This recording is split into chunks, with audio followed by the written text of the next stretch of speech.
Hello guys! Welcome to our vlog. No bashing, it's for fun! Nandito po kami sa farm and titingnan namin kung ano bang benefits. Tama ba benefits? Yes, ang benefits ng pagkain ng okra at talbos ng kamote. Kaya interviewin po namin yung aming Tita at mama. yes. Para po malaman natin at ma-share din nila kung ano ba ang benepisyo ng pagkain ng mga gulay. So, pupuntahan natin sila. Grabe ang init ng tanghali. And nalabot yung isang microphone. Ito munang gagamitin ko. Na-turn over na sa akin. So, pupuntahan natin sila. Wala ba dyang sa kulob? Napakainit. Grabe ito. Ay, wala. Grabe naman buhok to. Okay. So, hello mga mimi. Pupunta tayo sa kanila. And magtatanong tayo kung ano nga baga ang benefits o ano ang mga magiging epekto nito sa ating katawan. Dahil sila'y nangunguha na dito tayo dadaan.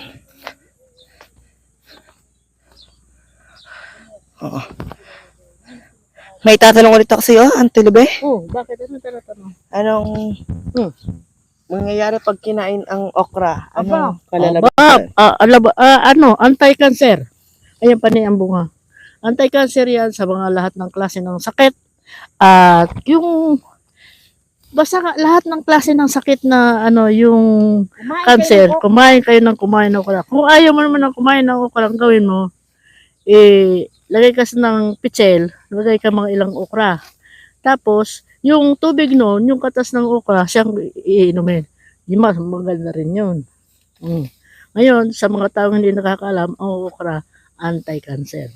Okay? Masarap din po ba yan? Abayo naman, yung iba nga, kumakain niya ng hilaw eh.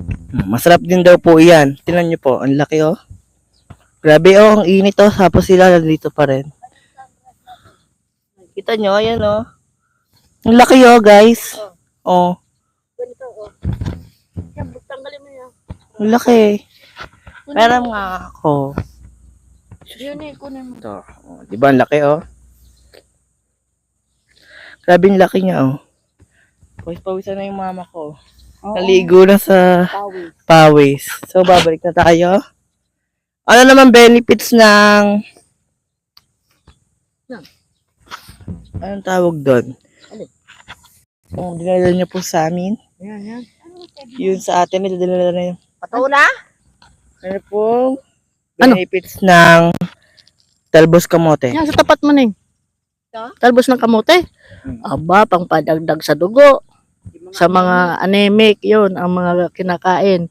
Pwede naman yun yung buhusan mo lang ng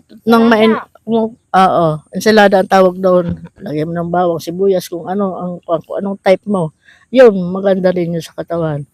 Kailangan sa atin, kumain na lang ng gulay, huwag nang kumain karne, bawas ng kanin, para maganda ang katawan. Okay? Exercise. Yun, tama ang narinig ninyo. At ayon sa tiya namin, ay marami talaga siyang kaalaman sa farm. Dahil mahilig siya sa mga ganitong gawain. So ngayon, dadako tayo papunta doon sa aking tiya. At dito tayo. At napaglalakad tayo. Grabing init ng panahon, no? Tapos sila, go pa rin. Kasi walang mangyayari sa buhay pag wala kang gagawin. Ay! Mother! Oh my God! Ma! May dumaan na ano? Mahaba, ayun no? Mahaba! Andoon, kulay dilaw! Oo nga ma, promise! Kulay dilaw, ayun no, dumaan dito. Ha? Oo. Parang bayawak nga, mahaba. Buntot, ayun doon no, dilaw. Paano ko dadaan dito? Wala yan, hindi.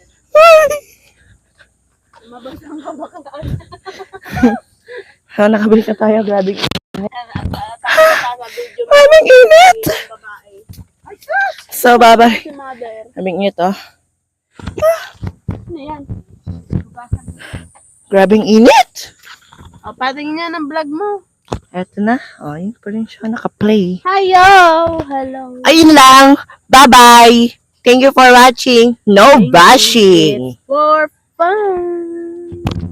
Bye-bye. Grabe. Sana natutunan po ninyo ang kahalagahan ng pagkain ng mga gulay dahil ito ay maganda sa ating Kalusugan. kalusugan. Thank you for watching. No bashing. It's for fun. Bye-bye. Mabush!